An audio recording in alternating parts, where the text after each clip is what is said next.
Welcome to Football Never Sleeps, the aspiring to be viral Notre Dame football show that's back on Monday night for the rest of the season. We've got plenty to talk about tonight. Marcus Freeman had a press conference. We asked him questions. We listened. We giggled. And now we're ready to talk to you about it. And if you have questions that you want to ask us during the course of the show, fire away and we'll work them in as we go along. Tyler James is going to tell you how to do that. He's also going to tell you about our subscription special, which is running until midnight. If you're watching this live, you still have time. If you're watching this on Tuesday, sorry, but you can still subscribe, just not at a great price. So, Tyler, take it away. Yeah, the deal that we've been running, and hopefully you've already taken advantage of it, but if you have not, and we have had a lot of new subscribers, so thanks to everyone who has jumped on. We got an attaboy from corporate. That's right. We've been offering a first year of an Inside ND Sports subscription for just $23. Regular price is $99.95, so a significant discount there. So you can spend not just the entire 2023 season with us, but going into the lead up to the 2024 season. Plenty of recruiting coverage, basketball coverage, everything you can think of between now and then. So head to either InsideNDSports.com. We have the links to that promotion all over the place on our website. I've included it in the description to this video. It is also in all of our stories. Eric and I have been tweeting about it, so if you can find it on our Twitter accounts. So the promo code is InsideND23, and that should get you a $23 annual subscription for the first year. And we hope you can join us. You get access to the Insider Lounge Specials Board where we post our information first, and get to join our community and the conversations that we get to have with those folks as well. In addition to the conversations we get to have with you guys here on YouTube, we appreciate everyone tuning in. If you are make sure you're subscribed to the YouTube channel as well. We want subscribers to that. We're trying to get to 2,000 before kickoff in Ireland. We've got a special on that too. It's nothing. It's nothing. It's nothing 90s zero. And we hope you do that if you're watching and haven't done that yet. Like the video, comment. It increases the traffic that we get on these videos, and so that is helpful to us. If you are new to YouTube, you should be able to comment live during the chat. If you're watching us, make sure you click through to the YouTube website or the YouTube app. So you can have the comment box available to you with the live chat. It'll be on the right-hand side if you're on a desktop, and below our talking voices if you are on a mobile device. So with that said, let's get into some of the topics from today, Eric.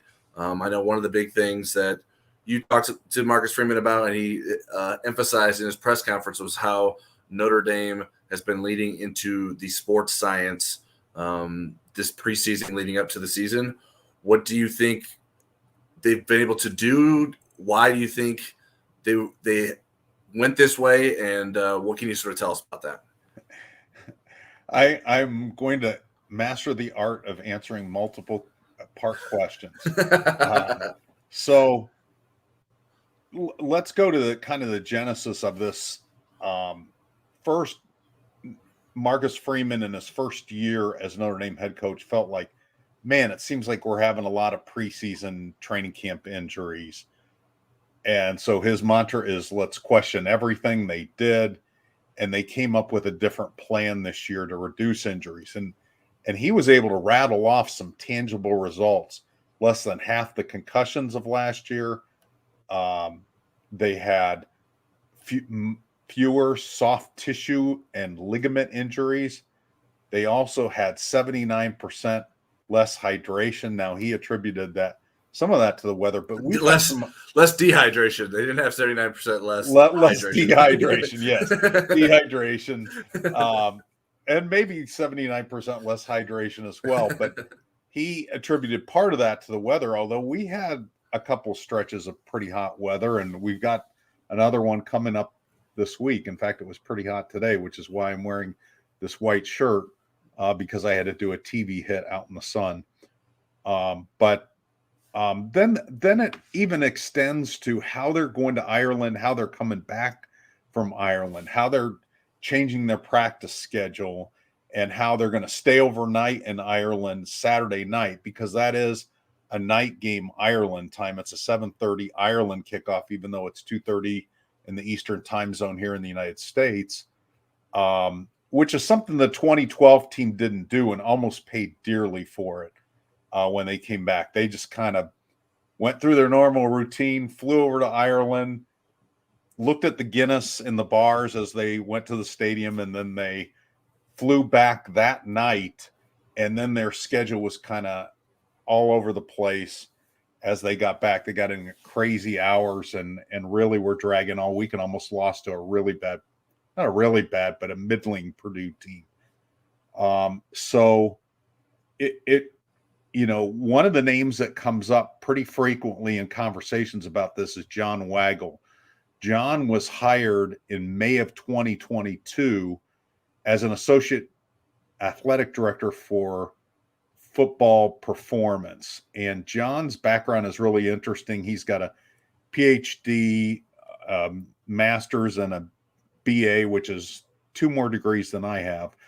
And he basically kind of marries sports psychology with sports performance, injury prevention, strength and conditioning.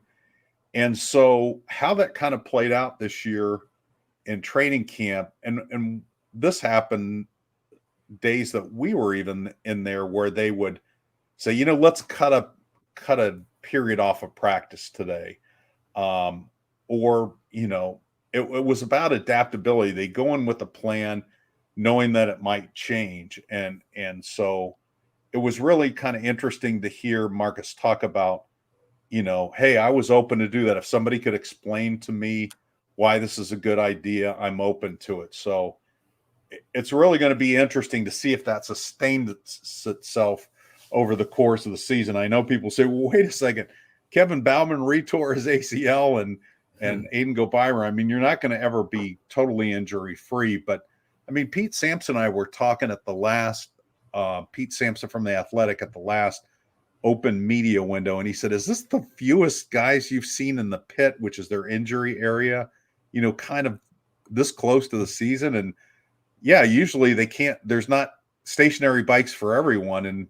And so they only had really basically 4 people working over there. The 2 guys that had surgery, Michael Carmody, who we'll have some news on later, and then KK Smith, who had shoulder surgery this summer.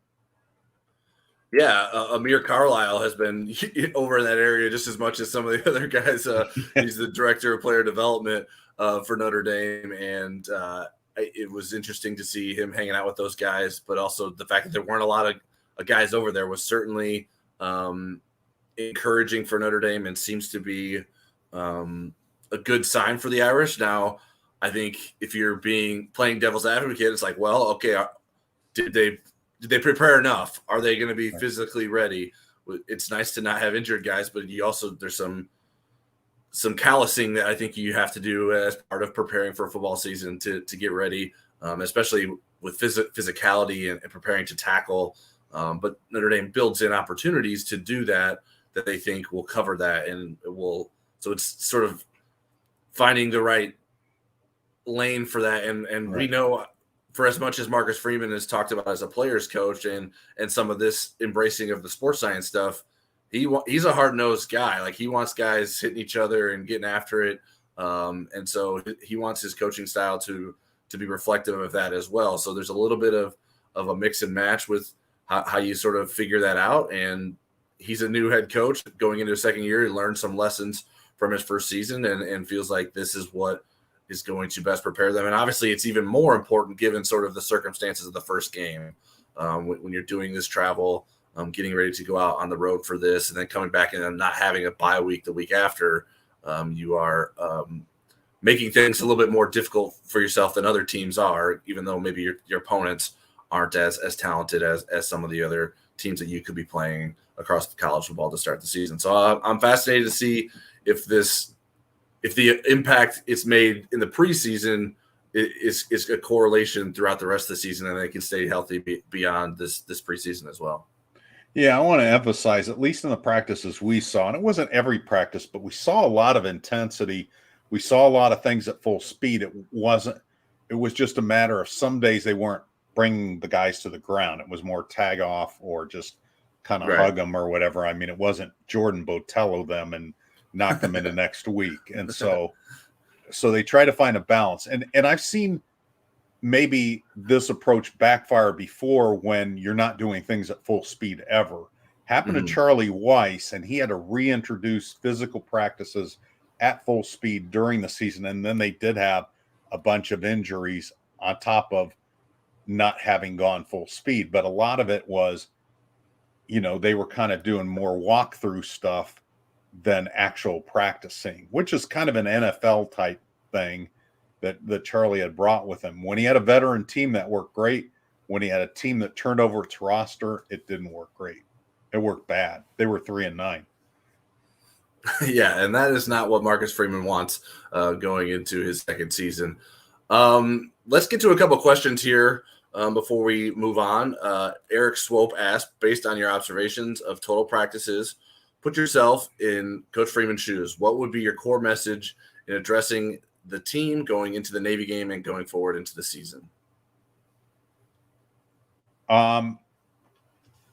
That's a good question. That's what you say when you don't have an answer off the top of your head. I guess my message, he's been messaging it throughout, is just really kind of focus on the task at hand, which is coach speak. But also, be prepared. He was talking today about how much depth they've built, and you see it with guys that were ready for their opportunities in training camp. Christian Gray is the number 2 boundary cornerback. Drake Bowen, a freshman, is the number 2 middle linebacker right now. So there's 2 freshman wide receivers in the 2 deeps. Jabron Payne, who's basically a redshirt freshman, is the number 2 running back, and we'll get into that a little bit more. It's just be ready for your opportunities. The other thing he's going to tell them, I don't know that it necessarily would be my message, but I think Marcus is going to tell them, when Matt Bayless resigned just before the start of training camp, he said, bumpy road, and be prepared for more of this. We've got to be prepared. So he doesn't want them, to wonder if another shoe's going to drop. Another shoe will drop, he'll say, and we need to be ready and tough enough to prepare for it. So that was a terrible Newt Rockney version of it. But I'll see if Tyler's got a better answer to that. Eric, you caught me off guard. Yeah, I don't know that I have any speeches lined up for the team, but yeah, he would say sign up for Inside ND Sports at a reduced price. That's right. That's what that's my promo, and make sure you do that. Yeah, I think the messaging isn't all that crazy. I think probably some sort of hey, this is a business trip. Yes, we want you to experience Ireland, but obviously we're going there to win a football game. And it's going to take all of your focus and everyone being committed to this plan that we have laid out for you to make sure that you will be able to maximize yourself come Saturday. And so that sort of leans back into what they've been doing in the preseason, and then a continuation of that is okay, we've set you up to be in this position to be able to, when we go full goal in a Saturday scrimmage, that you're ready to go. Now this is the real thing on Saturday. It's in Ireland. We have some traveling we got to do. We got a time change to deal with. But we're going over there to focus on playing against Navy. We know that Navy can challenge us. That's, I think, for as bad as the second half was last year in that Navy game for Notre Dame, it's easy ammunition for them. Hey, look, this is what can happen if we're not playing to our best. And or coaching to our best. Or coaching to our best, sure. So we have to do a better job and make sure that we're maximizing our possessions and playing with efficiency on both sides of the ball. And I think a lot of that can be translated throughout the rest of the season. But yeah, I think the return back is interesting, and so you got to get those guys focused right away on their return to Tennessee State, a team that you shouldn't have much of an issue with, but you can't let up. And you can use the Marshall game as an example from last season of, hey, if we're not prepared, we know what can happen even in Notre Dame Stadium against a team that we think we're better than. So I think those are sort of the messages that'll be hit home, other than sort of the golden standard and challenge everything, and the typical Marcus Freeman mantras that he relies on and is used to emphasize throughout the program. All right, one more question before we move on. John Murray asks, who is the most accomplished tackler in the defensive backfield? I would say Xavier Watts right off the top of my head, but there's a pretty nice group of them. Cam Hart, now that his shoulder is right, is pretty good. Ben Morrison is pretty good. I expect Antonio Carter to be. I haven't watched him as much in practice. I know Thomas Harper is very physical, the nickel. So those are the guys that jump out at me just off the top of my head. Yeah, I think Xavier Watts is the guy that you look at as you could put him in the box in certain situations and feel comfortable with him being able to make some tackles. And so he would be the guy that I would point to first.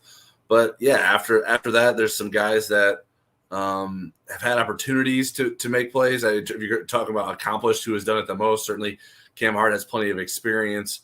DJ Brown has plenty of experience, though I think he has had his share of missed opportunities as well. But those can provide learning moments too. So those are the guys, like you mentioned, Antonio Carter. Guys were shocked when he came over from Rhode Island that he played cornerback before, because that's how physically he plays.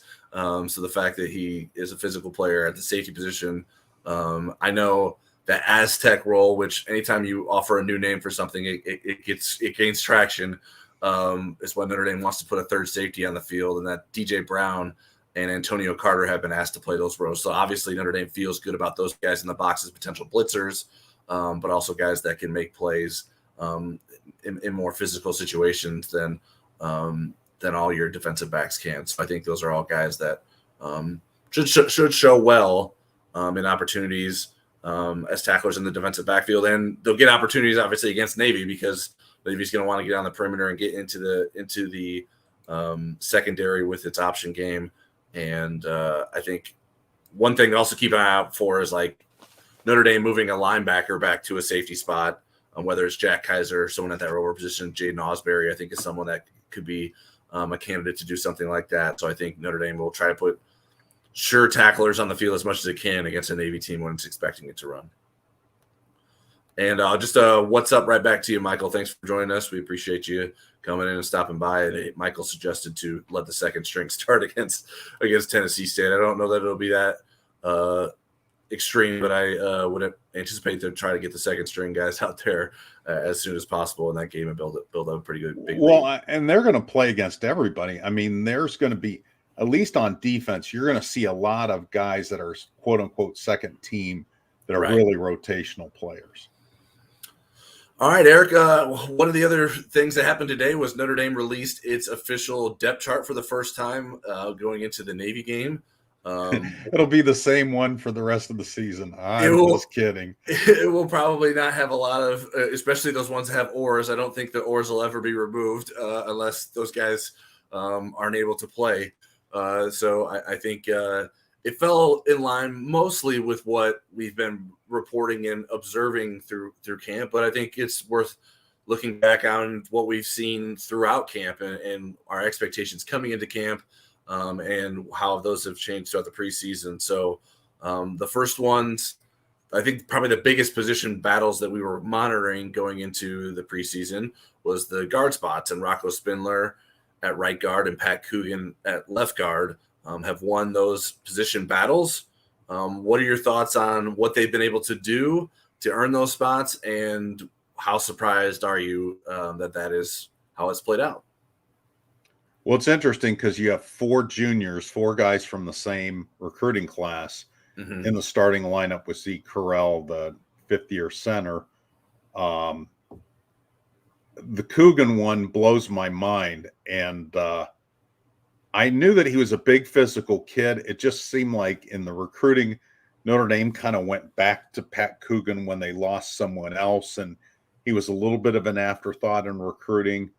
And you heard about him being groomed at center last year. And then when they said he was going against Billy Schrauff, I thought, I don't know how that's going to work, because Billy is so talented, such a bright future, such a hard worker, such kind of a badass, that I wasn't sure. But Pat Coogan beat him out. I mean, they're both physical guys. Pat was a lot more physical than I had realized, and he was more assignment correct than Billy Schrauff. But Billy had a very good camp, and I think is the third guard in that equation. Rocco, we remember at the end of spring, really surged towards the end of the spring practice to the point, I don't think if he hadn't had that, I'm not sure if he'd still be at Notre Dame. I think he might have gone to the portal if he was the clear number 2. But at that point, he had put himself in the conversation at least to overtake Andrew Kristofic, and then did fairly early in this camp, and it ended up being by quite a wide margin. I know people have been waiting for this. Rocco was the number 68 player in the country in the 2021 class, and he was the number 3 Notre Dame player in that class, the third highest rated. And so we got a little tease in his early enrolled freshman semester, the spring of 2021, where Blake Fisher was lined up at left tackle and Rocco was lined up at left guard. And there were some pieces missing. And when they came back, Rocco went to be a backup, but we thought, we'll eventually hear from Rocco, especially when they had some shuffling in the offensive line, and it never happened until now. So it's a really cool story. We get to interview him tomorrow night. We had him on our old podcast when we were at the South Bend Tribune, and he is a great interview. So I can't wait to talk to him tomorrow night. Yeah, that'll be a cool opportunity. Interesting to get his perspective on his sort of journey to that starting spot. And the Pat Coogan story is interesting as well. Like, that was the person I think a lot of fans and even reporters wrote off as a legitimate contender for that spot. And now he's going to get an opportunity to prove that. Like you said, Billy Schrauff is probably the third guard there. Could end up getting some opportunities this season. But Pat Coogan beat him one-on-one, and he's going to have to play to a high level, because I don't think that Notre Dame is in a position to sort of just let a guys play, because they have enough guys that they can put in there to replace them and maintain that high level. And the expectations are obviously very high for Notre Dame's offensive line. Yeah, and I'll tell you, I mean, all those guys, well, not Joe Alt, Hastaway and Blake Fisher, I guess, but the interior guys, you know, there's some really good players that are younger than that group, younger than those juniors, like Emil Wagner, Charles Jagaza. I mean, those guys are going to be forces. And if they can also play inside, which I think they can, they're going to challenge next year, whoever's the starters. So we should have some good battles going for the next couple of years.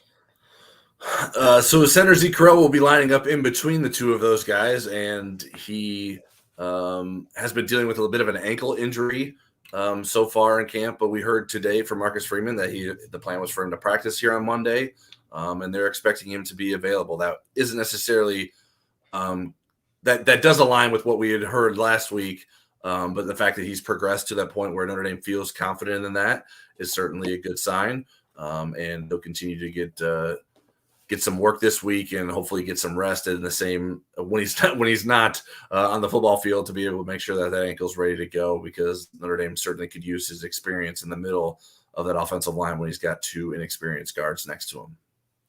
Let's take this question from T-Rex. Thank you for the donation. Top 10 talent and Hartman, Freeman more experienced. 2/3 toughest games at home. Better quarterback than 11 to 12 teams with play, and no more Reese. Why not 12-0? Okay, so those are all T-Rex's reasons that they should go 12-0, and our reasons that they wouldn't.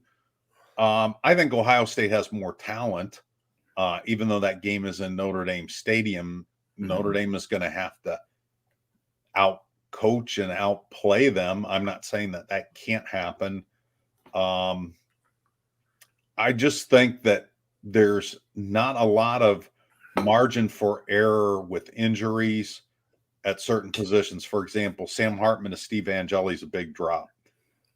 There's some other positions where that is the case, and there's some that aren't. I mean, Marcus Freeman was bragging about the depth today and very happy with the depth that they've proven. But again, Sam Hartman to Steve Angeli, especially in those big games, that's a big difference.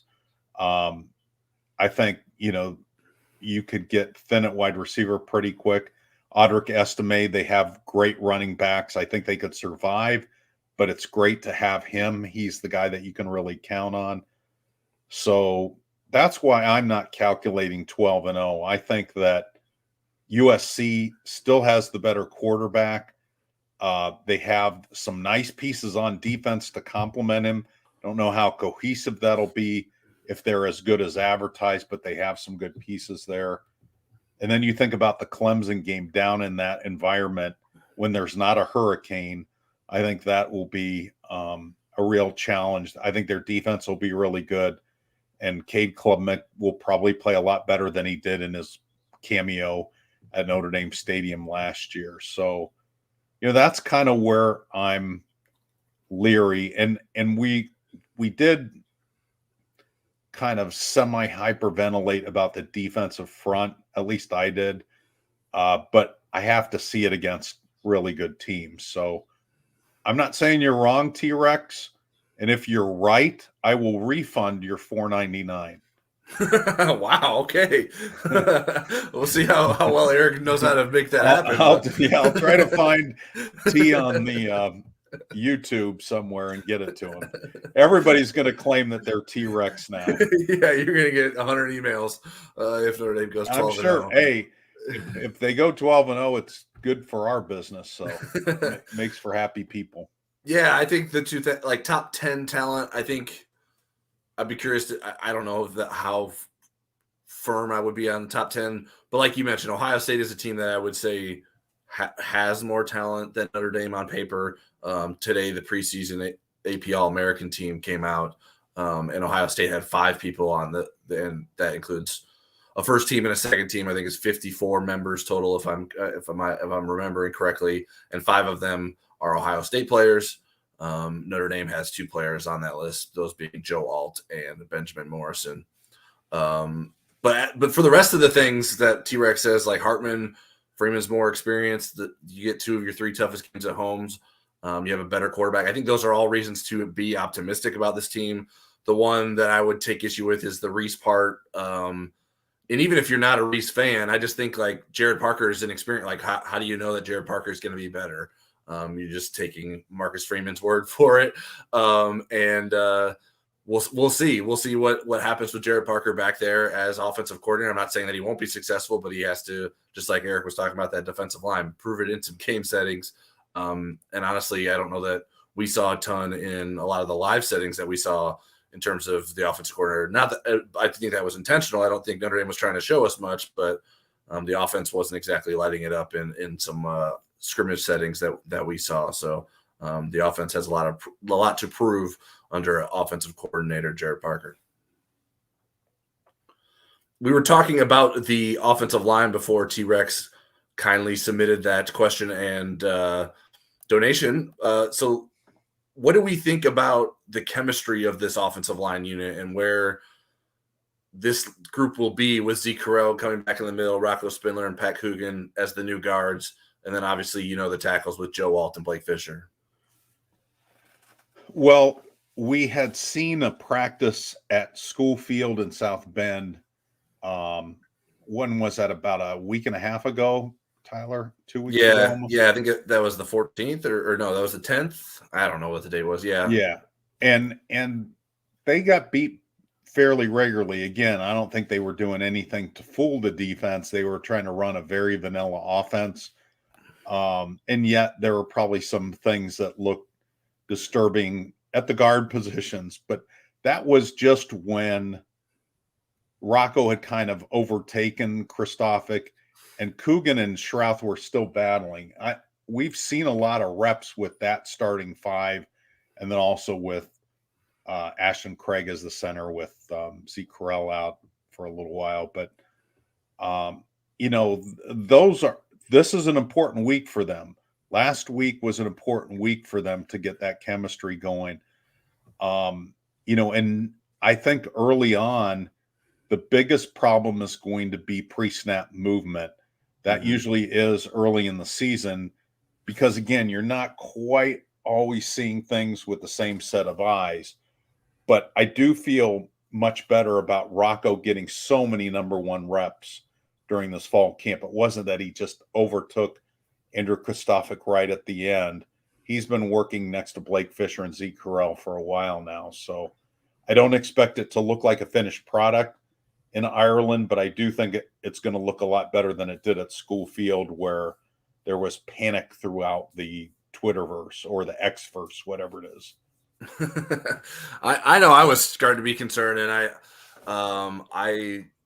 that was the first time I had concern. I had some concern, like, okay, what's going on at these guard spots?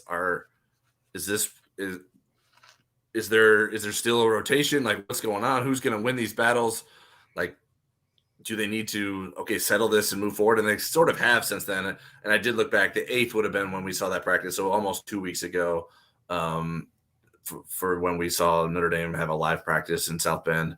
So I think that brought me some concern. I do think, like, I am starting to buy a little bit more of, Jason Anya and Gabe Rubio are problems, and those guys giving Notre Dame's offensive guards issues isn't simply an issue with Notre Dame's offensive guards. It is a testament to the defensive tackles that Notre Dame has developed up front. And Marcus Freeman has even acknowledged that he was a little bit surprised at the way that those guys have developed and what they have there in terms of the depth on the defensive line. So I think certainly Navy will be a little bit of a test.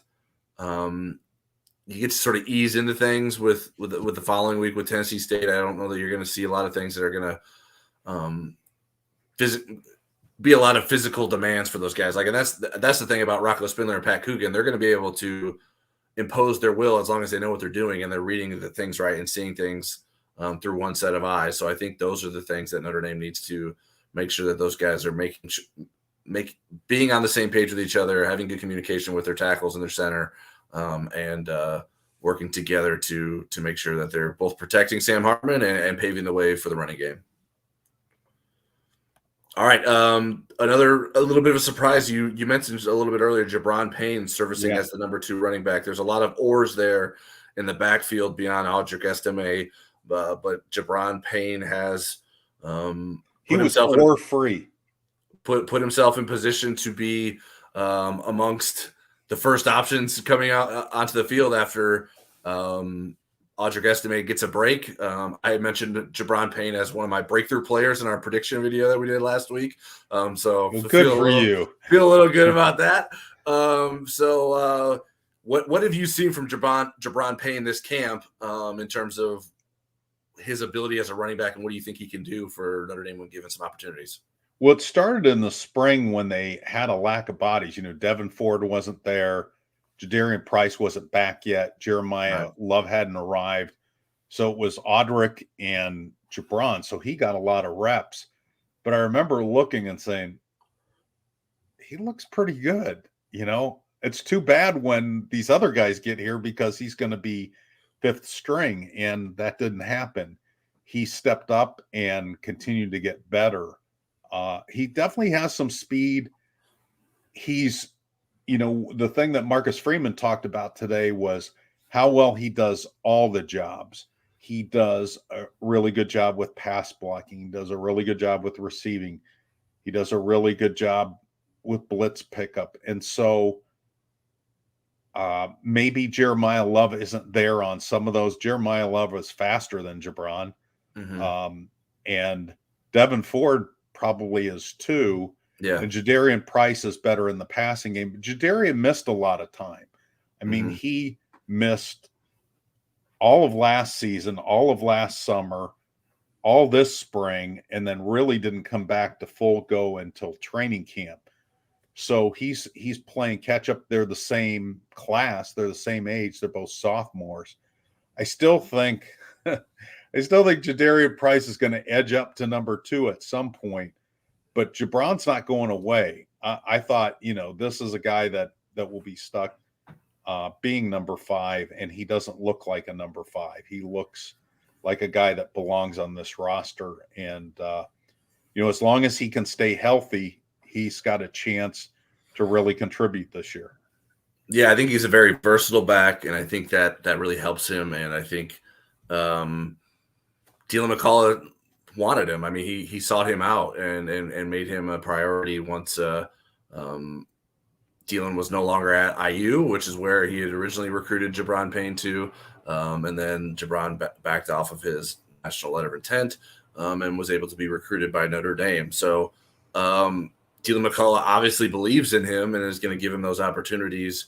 And I think Jabron Payne has also earned those. He's shown an ability to be a good pass catcher, a good pass protector from things we've heard. I don't know that I've seen that from him, but just because there just haven't been the opportunities to watch that. So I think I'm very intrigued to see what he can do because it does seem like there's some buzz about him coming out of the preseason that I don't know that we would have necessarily expected. Speaking of, I was going to mention Jadarian Price's return from rehab has also come back with a clarified pronunciation of his name. And even Marcus Freeman said Jadarian and then corrected himself to Jadarian. So apparently we've all been saying Jadarian Price's name wrong for this long of a time, and I did not realize that. I interviewed him the other day and it didn't come up, but I did ask him. A lot of people call him JD. I was like, is that a Notre Dame specific nickname or is that something you've always been called? He said, no, that's something I've been called since I was a child. So JD, for anyone who may be afraid that they're messing up Jadarian versus Jadarian, JD is the safe way to go for Jadarian Price. So he didn't change the pronunciation. We've always been wrong. We've always been wrong. Yeah, I mean, I don't want to say that he changed it because I don't know that anyone asked him how to pronounce it previously. I'm going to start calling him JD. Yeah, JD makes. Yeah, I think I'm going to need to because I'm probably going to revert back to the way I've always been saying Jadarian, but it should be Jadarian. The last thing I wanted to touch on with the depth chart was just that the way the depth chart is listed isn't always necessarily the way things are going to play out. And some of that is due to... Especially for Navy on defense. Yeah, especially for Navy on defense. And especially when you're talking about different personnel groupings and when you're throwing a nickel onto the field, that changes things. If you're going to play 3 safeties, that changes things. If you're going to take the rover off the field, that changes things. What may look different on defense, do you think, than how it's listed on the depth chart going into this game? Well, the thing about Navy's offense this year is I don't think you're going to get a true triple option. And Bill Wagner brought this up in our podcast. Bill covers Navy for the Capital Gazette and has for years and years and years. And so I think you're going to take advantage of the rover position, but they may not be in the rover spot. For example, I think sometimes you'll see a corner move up into a box. I remember Robert Blanton was really good against the option, and they played him like at a linebacker. Mm-hmm. He was a natural cornerback and played that against everybody else.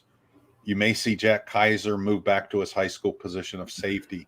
We've seen defensive ends move inside to give them a little bit more mobility and a little bit more quickness. Stephon Tuitt was an absolute wrecking ball when they moved him inside from defensive end to nose guard. Stephon had played against triple option a lot in his area of Georgia, and so he would just blow up a lot of plays in the interior of the offensive line. So again, guys playing different positions. There's some guys that are not good at assignment football where they're never going to make a tackle.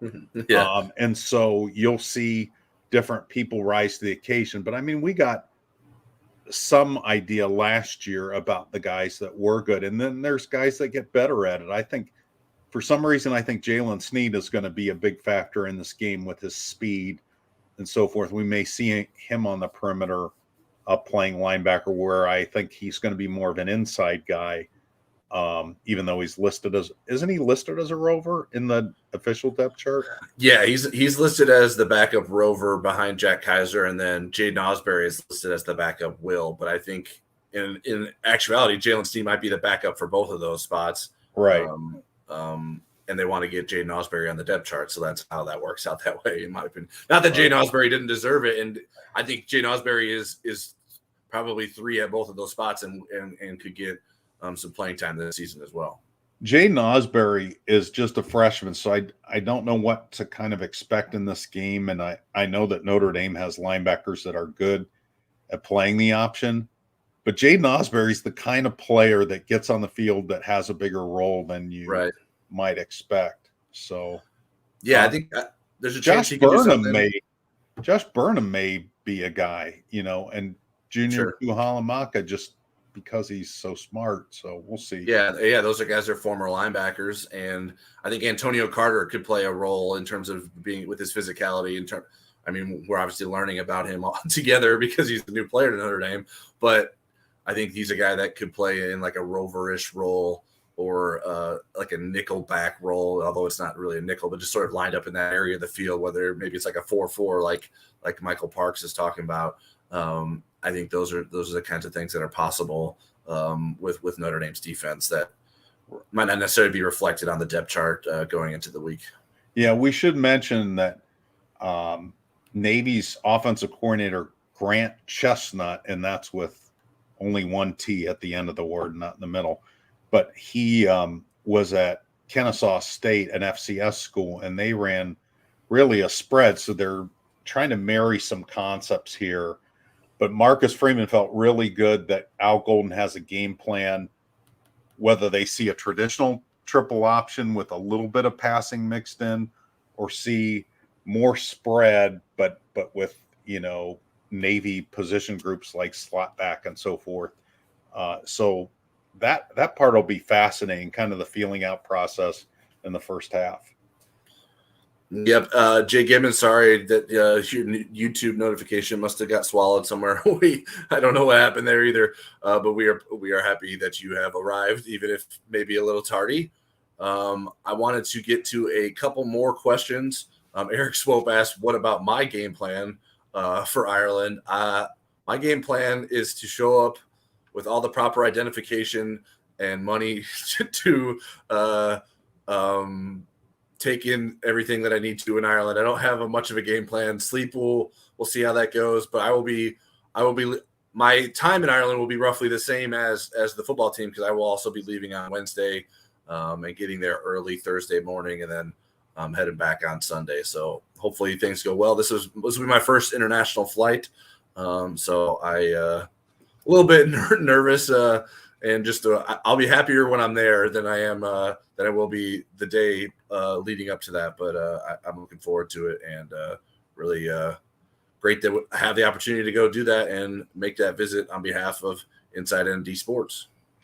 I had to tell Tyler that the currency in Ireland is euros and not Lucky Charms. I was saving all these Lucky Charms. I don't know what I'm going to do with all of them. Let's go. One more question. What impact do you think the freshman wideouts will have this year?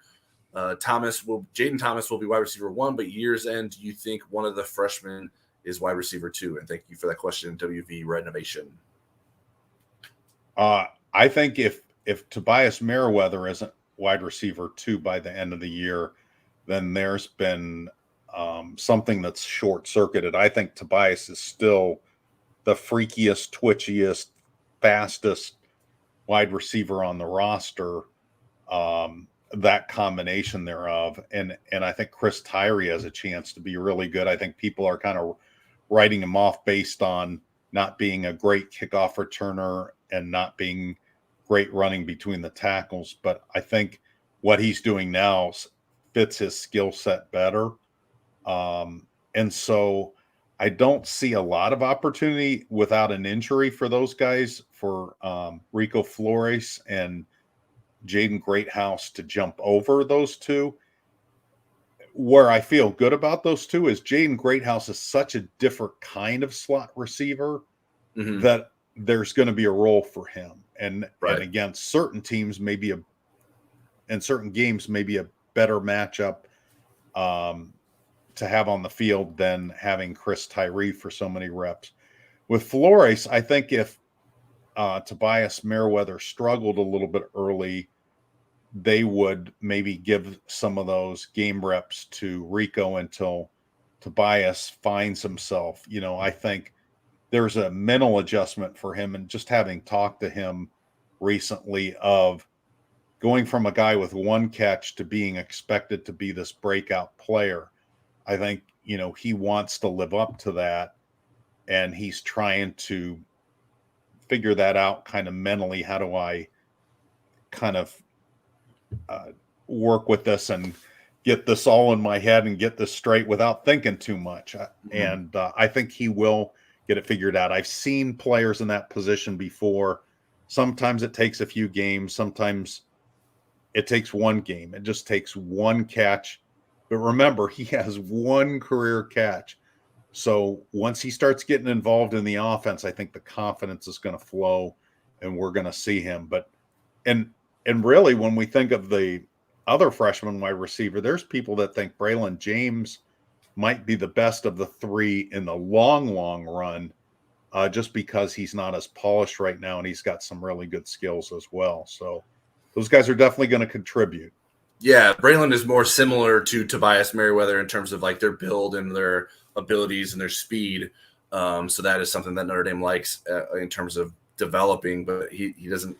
I don't think he's quite there yet to produce a lot as a freshman. But the guys you mentioned, Jaden Greathouse and Rico Flores Jr. will have plenty of opportunities. I think. I think the rotation's probably 6 deep, and you include those two freshmen, Jaden Thomas, Tobias Merriweather, Deion Colsey, and Matt Salerno. I think is probably did I not say Chris Tyree? So then maybe it's 7 deep. I'm doing math in my head, and that's never a good thing for me. But anyways, I think those are the guys that we'll see making impacts. Like you mentioned, Tyree and Merriweather could prevent Greathouse and Flores becoming the number 2 receiver, and likely I would say will prevent them from doing that. But I do think those guys will have good roles in the offense and be able to make some plays when Notre Dame's given some opportunities with Sam Hartman pushing the ball downfield.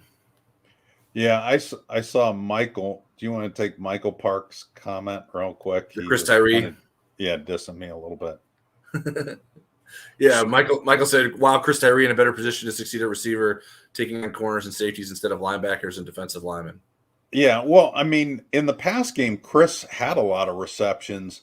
He wasn't always in a position to exploit people in open space, but I mean, there's nothing wrong with Chris's speed. He can run past some corners and a lot of safeties. I mean, he's one of the fastest guys on Notre Dame's football team. But I think this position allows him to get in space, to use those talents more. And I think the knock against Chris was he wasn't an all-round running back. He was decent on the toss sweep or whatever. He was good on perimeter plays, but running inside when you really needed to get a few yards, not so much. So I think he's going to be in more of a position, and then you can run him on jet sweeps now. But yeah, I think Chris Tyree has the speed to be a slot receiver, and I think being in the slot is going to really amount to him being able to get open. I mean, that's a difficult position to defend because you don't have a boundary, and the slot receiver has the whole field, and if he can cut and he can get open, then you're going to have broken ankles. Yeah, and even if it's just as a check down in certain situations, I think just get him the ball, even if it's for a couple yards, and give him an opportunity to run in space. And I think Sam Hartman will be able to find him. So I think there's a bit of a blanket there that Chris Tyree can provide for Sam Hartman. And I don't know that Chris Tyree was ever defended by a defensive lineman on a pass. Eric Swope asked, with the new rule involving the clock on first downs, will that play to an advantage with either team? For this Saturday? Yes. Yeah, I think it'll play to Navy's advantage. I mean, they want to shorten the game and limit possessions as much as they can. And if the clock doesn't stop on first downs, that would seem to equate to fewer possessions. Now, again, if Navy's throwing the ball around a little bit more, then maybe they give a little bit of that back.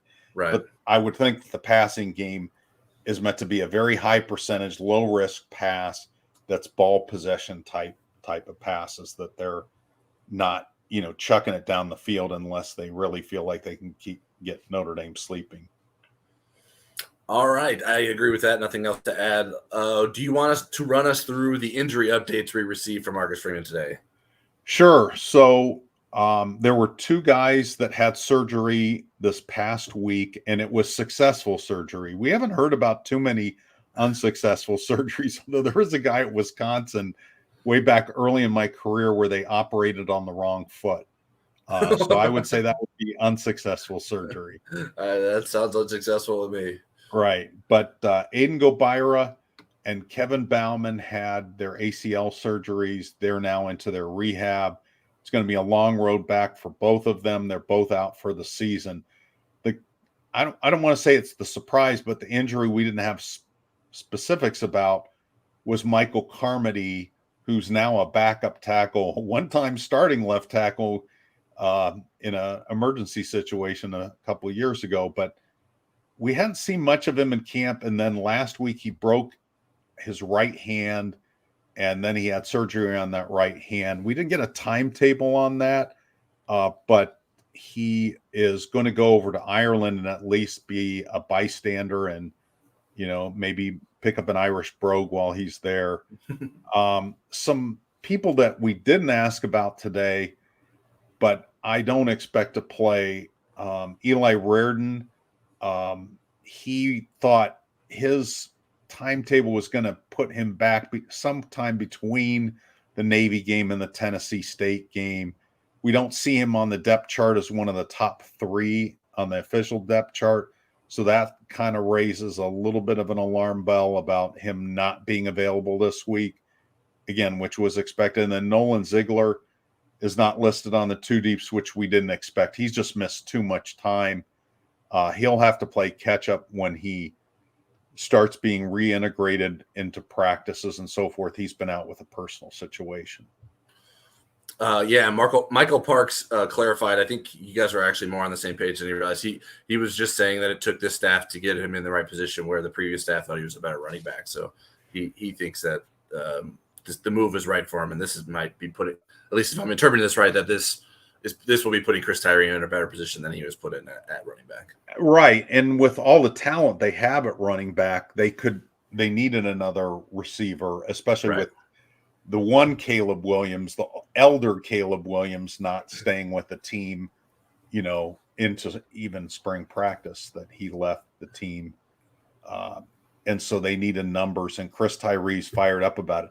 I remember talking to him right before he came to Notre Dame.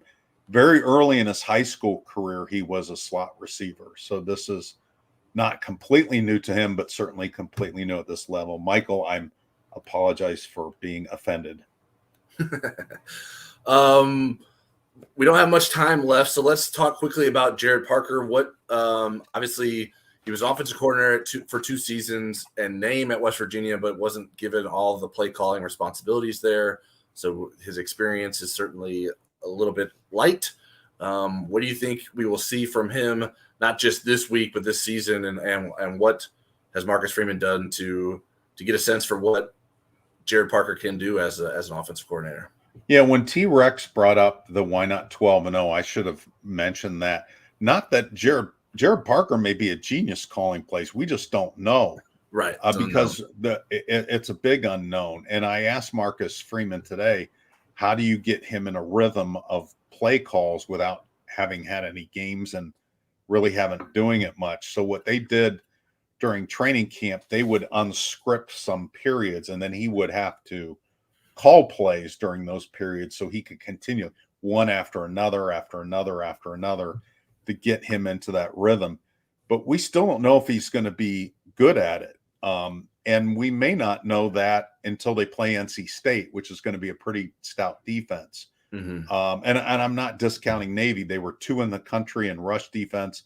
They were toward the bottom in pass efficiency defense. So they were really good at a couple things defensively. But I think that's a great unknown because you've got a lot of talent. You got this 6th-year quarterback that gives out headphones and other goodies and distributes the ball very well. And you've got a lot of offensive talent on this team, but you still need somebody that can put it together. And I know T-Rex was not high on Tommy Reese, but we need to make sure that this is an upgrade. I've liked what I've heard from Jared Parker and so forth, but we haven't really seen things. He wasn't going to call ingenious plays in the blue gold game. The ingenious part of that is calling vanilla plays, right, that work. Yeah, I agree. I think there's just so much unknown, and it's definitely a prove it year, especially when you get a quarterback like Sam Hartman given to you, that you make the most of that as an offensive coordinator. We had some stories on ND Sports for exclusive to our subscribers, Eric. I did a profile on Javonte Jean-Baptiste, and you did a profile on Audric Estime. So another reason to subscribe to InsideNDSports.com. What would you like to highlight or tease about your Audric Estime story for folks who haven't read it yet? I think probably the biggest takeaway from me about talking to Audric and talking to his cousin, Terrence Fede, who was an NFL defensive end for several years, is, I mean, everybody processes death differently. Audric lost his mom to sickle cell disease at age 10. His aunt and his uncle, who are brother and sister, not married, brother and sister, took guardianship of Audric and his brother. And, you know, sometimes there's that hole in your heart for the rest of your life. And Audric has found a way to channel all that into this inspiration that his mom gives him strength in everything he does. Now, Audric is a funny guy and a fun guy, and there were a lot of fun elements to doing that story, including his maybe not so great singing and a little bit of the backstory to the Jerry Maguire spoof for Show Me the Green Jerseys. That was kind of fun. Yeah. But just what's inside of him, what makes him tick, is super interesting to me. And I think why we continually see him get better and better. Yeah, we were fortunate enough to have access to these guys earlier in the summer in some one-on-one situations. So you get to maybe get them to open up a little bit more and show different sides of them. I spoke to Javonte Jean-Baptiste, who I still think is a bit of an enigma even after talking to him. But I do think it was nice to get to know his background more. He definitely has a lot of confidence within himself, but doesn't necessarily want to outwardly express that until he's able to go out in the field and sort of prove it and back it up himself. Certainly, I think is looking forward to the opportunity to play against Ohio State later this year, but he just said, I'll see him when I see him. I enjoyed getting the time to talk to him, and his teammates have been and Coach Al Washington, defensive line coach Al Washington, have been very complimentary of him in terms of what he can do. And I think it almost feels like Notre Dame has been shielding what he can do in full from us a little bit. Bruce Feldman shined a little bit of a light on that with including him on his freaks list with some of his athletic testing that he's done during the off season. So I encourage folks to check out both of those stories. We previously done profiles on Sam Hartman and Benjamin Morrison earlier this year. Those stories were for free. So even if you aren't a subscriber, you can go back and look at those if you missed them. But I think we give you a really good look at some of the guys that obviously will play significant roles for Notre Dame's 2023 football season and guys that we're fascinated to track going into the season. All right, Eric, I think that's going to wrap it up for us tonight. I will give them One more reminder about our special that is running through midnight tonight, Monday night. So make sure that you're doing that. And I believe that's Eastern time. It may be Central time, but I wouldn't chance it. Try to take care of that before Eastern time, midnight Eastern time. $23 for your first year of a subscription to InsideIndySports.com, access to our recruiting coverage, our expert analysis. You can even question us for being experts or not. That you get the right to do that if you are an Inside Indy Sports subscriber. The community that we have on the Inside Lounge, I think it's a fun place to be and a good place to talk about stuff and also share some stuff that maybe we haven't reported publicly quite yet, but we're giving to our subscribers. So I think this is the best deal you're going to get the rest of the year. There's going to be another Rivals wide promotion coming up here soon, but it won't be as deep of a discount as what we're offering right now. So if you've been giving any consideration to becoming an InsideIndySports.com subscriber, this is your sign to do so. $23. There's a link in the description to this video, and there's links all over our social media and InsideIndySports.com to help you out to make sure you can take advantage of that. Amen. And then lastly, Football Never Sleeps. We'll be back again next Monday. This is our weekly spot. We plan to do this every Monday, 7 p.m. Eastern throughout the season, to review the previous game, talk about what's coming up ahead, talk about Marcus Freeman's press conference from earlier in the day. So we hope you continue to join us if you are listening now. And we appreciate everyone chiming in throughout the night tonight for the chats. T-Rex, shout out for the donation and the question. We appreciate everyone tuning in. And like we mentioned before, like, subscribe. If you know someone who isn't subscribed to our YouTube channel, get on them, take their phone, subscribe for them if that's what you got to do. Whatever you got to do to get us to 2,000 subscribers before Notre Dame kicks off against Navy in Ireland on Saturday. All right. Have a good week.